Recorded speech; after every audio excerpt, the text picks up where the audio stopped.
were the chosen one! I hate you! I loved you!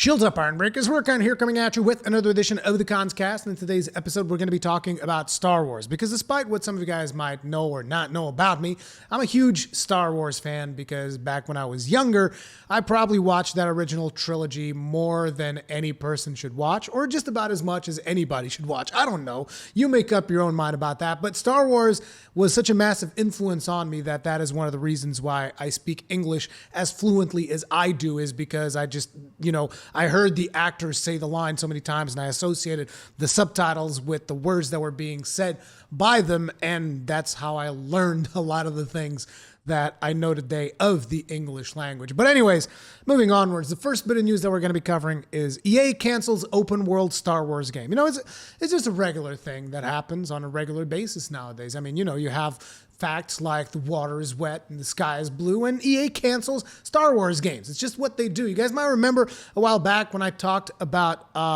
Rebel Galaxy Outlaw. They also had been working on a game that they pitched to EA, which was going to be a space combat game, very much in the vein of Rogue Squadron. They were working on it. They even had like a gameplay section that they've since then posted on a personal channel on YouTube.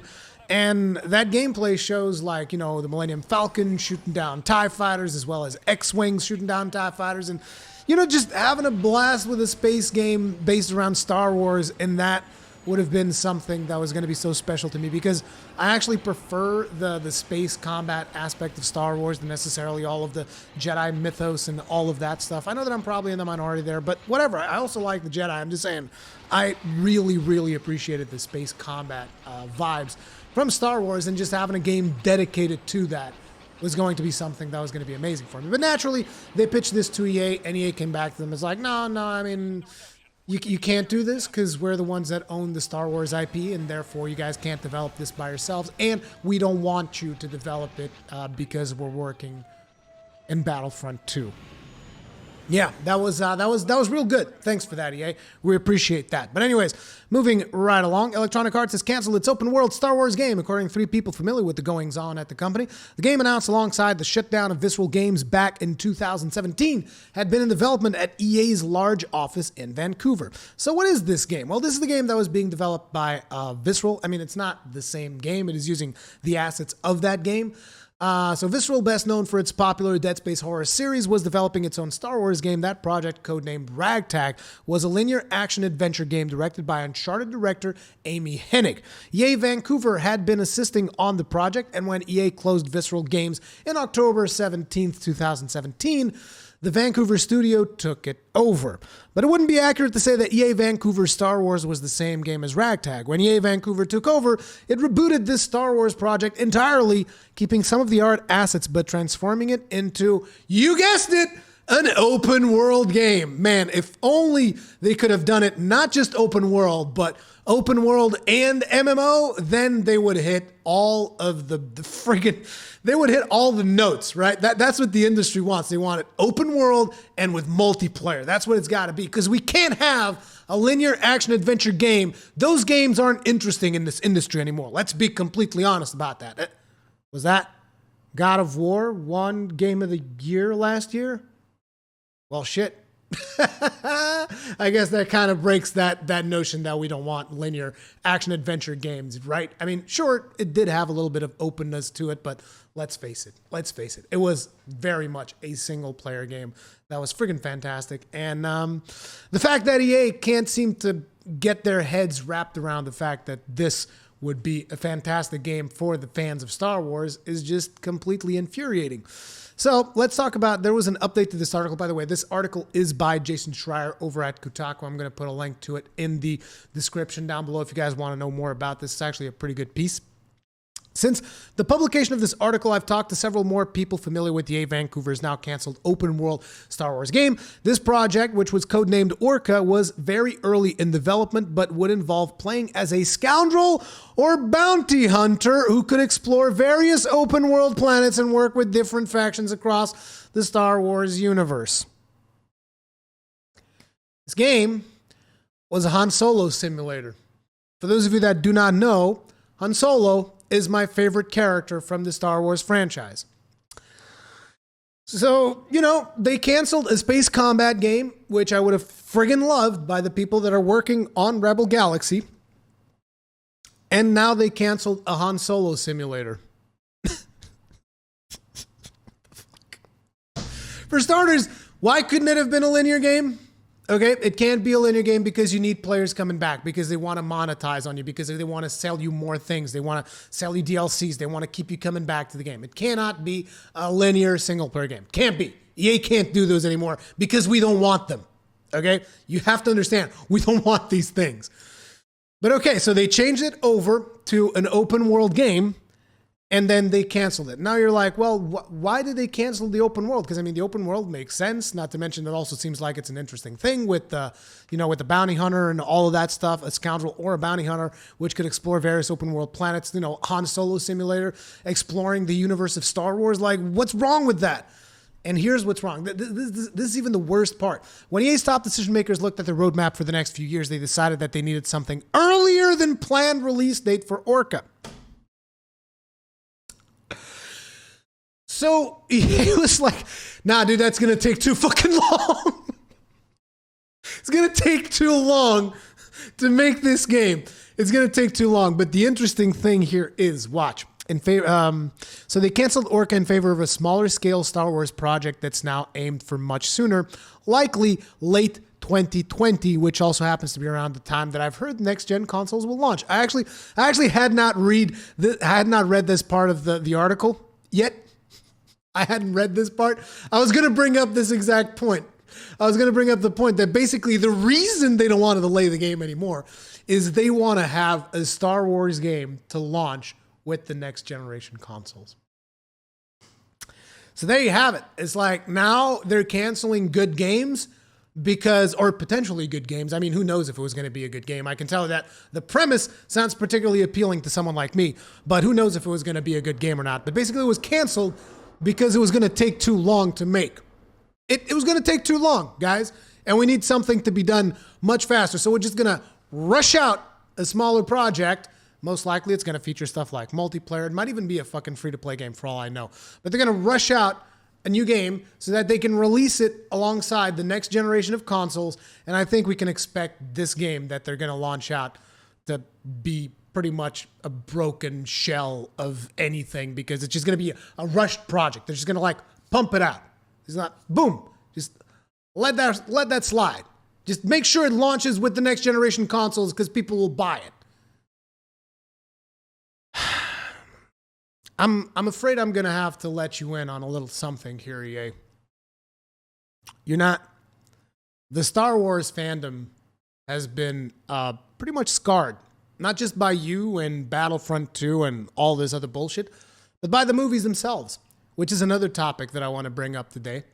We're going to be talking about a fan film that I would like you guys to go check out. So this part of the news is whatever, EA canceled another open world game. Not surprising. Like I said, the link to this article is going to be on the description.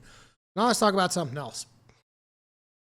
In case you guys haven't watched this yet, you need to, after you're done watching this video, that needs to be the exact next thing that you got to do. You got to go watch the video that's on my screen. I'm going to put a link to this in the description. This is Vader Episode 1, Shards of the Past, a Star Wars Theory fan film. So what's this? This is a fan-made film about Darth Vader. It takes place between Episode 3 and Episode 4. As you know, a lot of the movies that are being made now kind of take place between those things, like the Solo film takes place between Episode 3 and Episode 4. Rogue One, which is I actually like Rogue One. I know that there's a lot of people that don't like Rogue One. I like Rogue One. And this film also takes place in that similar time frame. Naturally, this is not considered canon. But what makes me really sad there's a lot of things that make me sad. Like the movie itself does make me sad. This movie is friggin' fantastic. It's only 16 minutes, so it's only like part one. He's currently working on part two, I believe. Like I said, you just have to go watch this because it's friggin' awesome. Okay, but the thing that makes me sad is the fact that this fan understands Star Wars better than anyone at Disney. This guy fucking gets it, and the movie clearly shows it. And after watching something like The Last Jedi, which is a shit movie, like, it's okay for you to like it.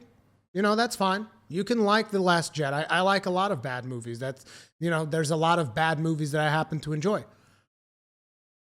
The Last Jedi is just not one of them. The Last Jedi is terrible. I could talk for hours about how bad The Last Jedi is. I'm not going to. And there's even people that are better suited for that stuff. If you want to look up a YouTube channel by the name of Mauler, he goes really deep into why The Last Jedi is such a piece of shit. Now, I'm not going to say that I 100% agree with everything that he says in this video, but I agree with most of it because, yeah, it was a movie that really disappointed me. And to see that there's this fan film, but, you know, is something completely unofficial, not officially supported by Lucasfilm or Disney or anything like that. It's just like a fan-made film that gets it. And it's almost like, just give this man the right to do your fucking movies, because Disney, you can't get your fucking shit straight. But anyways, what has happened with this particular film is that this guy went over to Lucasfilm and he asked them about, okay, guys, can I do this thing? Can I crowdfund it? Can I not crowdfund it? What are the rules? And they said, no, you can't crowdfund it and you can't make money off of it. And you can't, they basically imposed a lot of limitations on him. So basically he grabbed his own money knowing that there was going to be no return whatsoever on this movie. And he just made the film and he put it out there for free for everyone to watch. Sounds cool, right? You know, it's a cool thing to do. Everybody just like positive all around, also gets people hyped up about Star Wars. Nothing bad could possibly come from this, right? Wrong. Of course it's wrong. Every time someone does something good, shit needs to come down. Everything bad needs to happen around it because it's fucking dumb. So what happened? So this guy puts out this video. And Disney comes along and claims this video. They claimed this video. So let's have a look here, because initially when I heard the news that this video was being claimed, I was like, no, I understand what's happening. They're claiming the copyright to this movie because they need to assert that this is our copyrighted materials that are being used here, our copyrighted characters, all this stuff. So I assumed that when I saw a lot of YouTube channels reporting on this, I assumed that they were reporting like, okay, so there's something that you can claim videos on YouTube, which is just like track. So it basically says, I am the owner of this video, and I just want to see how the video is doing. It's like tracked by copyright owner. That's usually what happens if someone just says, I just want to make sure that everybody understands this is my copyrighted material, okay? And I would have been okay with that if they were just like doing it for tracking purpose. I'm like, yeah, I think that's to be expected because it's their copyrighted material. But no, that's not what they did. So first of all, it was manually detected. This was not something that was automatically detected by the algorithm. None of that. It was manually detected, and it was a music composition, and their decision was to monetize it. So I just want to bring something up. As I was editing the video, I noticed that I did not mention this, which is the fact that they're claiming a music composition in the Star Wars film.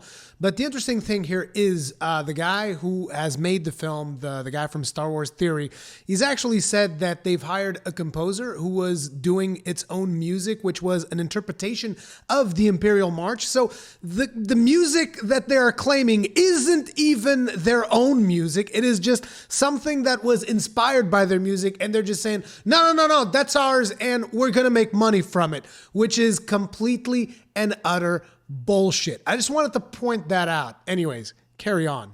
So let me get this straight. You're struggling so much that you need to come over to this video, which now has 6 million views, and you need to make money off of this. Is that how much you're struggling, Disney? You need to pimp this fan movie out. You need to monetize this. It's fucking shameful that this claim was made. It's nothing beyond shameful. But then he came out, the author, this is when he made a video just saying that, hey, they monetized this because he had to inform people, because he told everyone, I'm not going to be making money off of this film that I'm making. And then if people were to see ads, people would be like, well, it looks like you're making money after all. So he had to make this video to explain, look, if ads show up on the video, they're not mine. That's money going to Disney. Okay? So that's why he did this one video explaining the Content ID claim, which I thought was ridiculous, the fact that they chose to monetize. Like, if it said here, tracked by copyright owner, I'd be like, okay, this is fine. But monetized by copyright owner, that's pretty shitty. That's pretty scummy.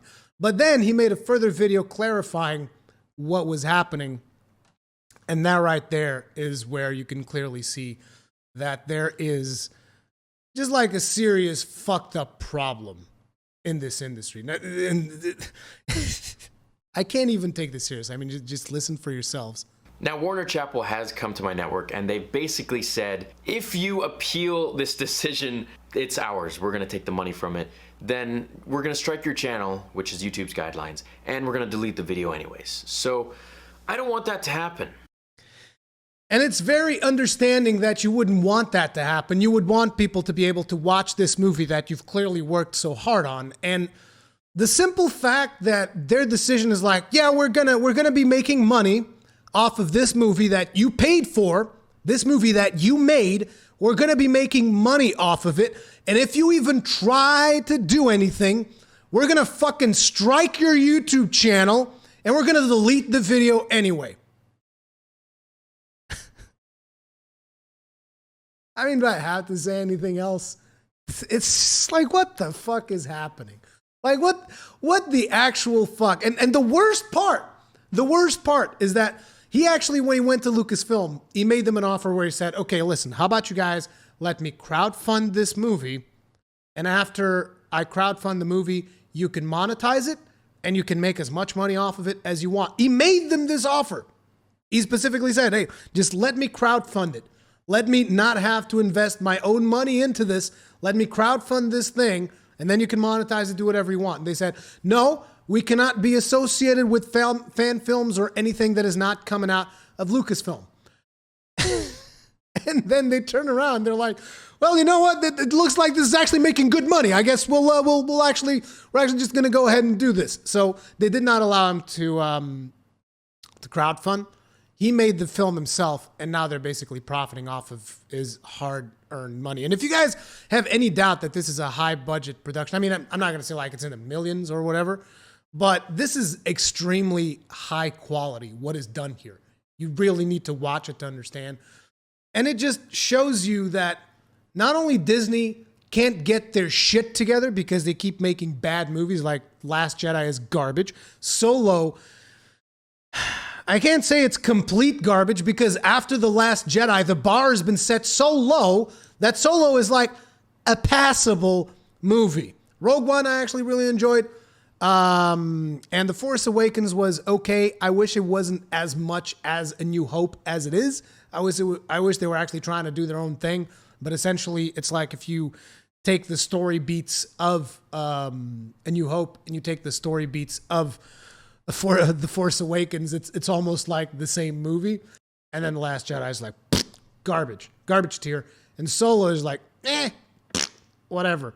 Not to mention that some parts in Solo really infuriate me. And the Solo movie essentially destroyed, canonically, it canonically destroyed one of my favorite ships in the game. Thanks for that.